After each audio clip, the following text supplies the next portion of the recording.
Professor, em 24 de outubro, então, de 1648, foi assinado o Tratado de Westfália, uma série de tratados que encerraram a Guerra dos 30 Anos. A gente vai entender sobre tudo isso aqui. Traz esse contexto para a gente, professor. Olha, esse é um tratado muito importante, são dois. As cidades são chamadas de Osnabrück e cidade de Münster. Elas ficam hoje naquilo que a gente costuma chamar de Holanda, mas são Países Baixos, né? Holanda não é a mesma coisa que Países Baixos, é uma parte. Ficou chamado de Paz de Westfália.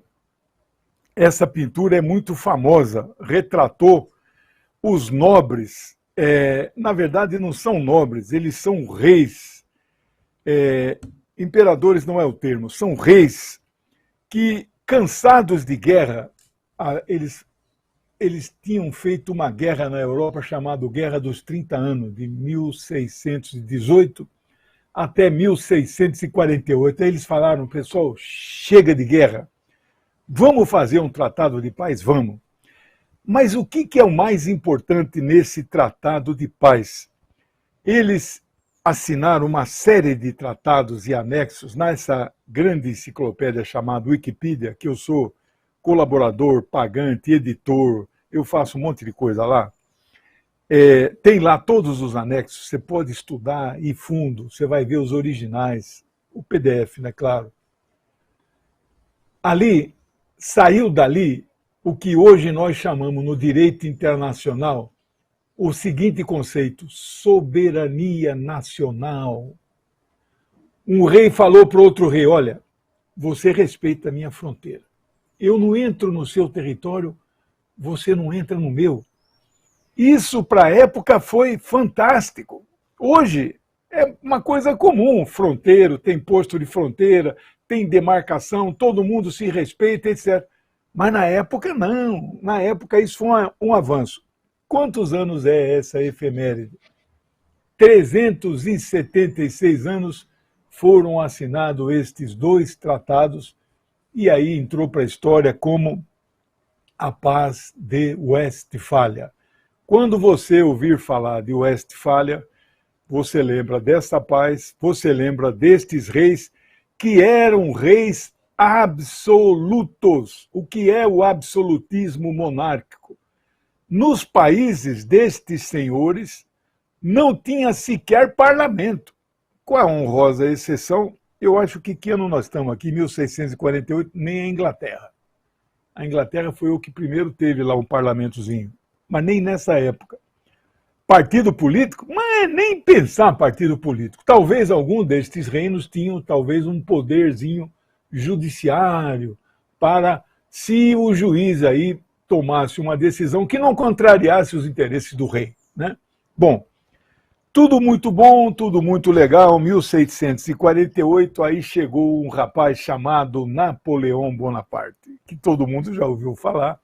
Ele andava com a mão assim, todo mundo conhece. Tem bons filmes aí que você pode assistir sobre a vida dele.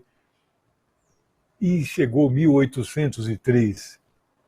Ele acabou com a vida desses caras. Inicia em 1803, eu não fiz as contas, 1648 até 1803.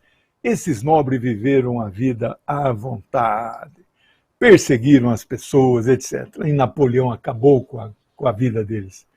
Acabou, ele invadiu a Europa inteira, então acabou com os absolutistas monárquicos.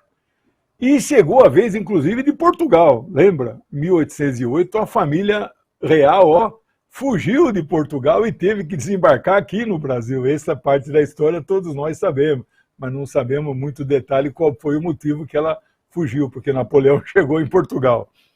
Bom, mas também não durou para sempre os impérios napoleônicos, e aí em 1814 Napoleão perde, e exatamente no dia 18 de setembro de 1814 começa alguma coisa chamada o Congresso de Viena, que os historiadores chamam de a revanche.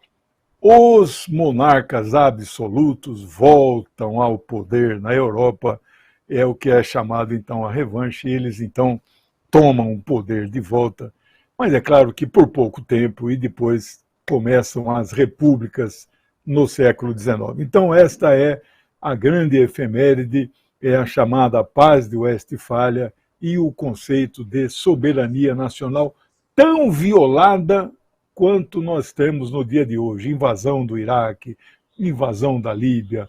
Os Estados Unidos são os... a gente fala no plural são porque eles são como se fosse 50 estados juntos, né? Os Estados Unidos são o país que mais viola a soberania nacional, o que mais invadiu, o que mais deu golpe. Então é um conceito que nós prezamos muito, mas nós violamos a soberania.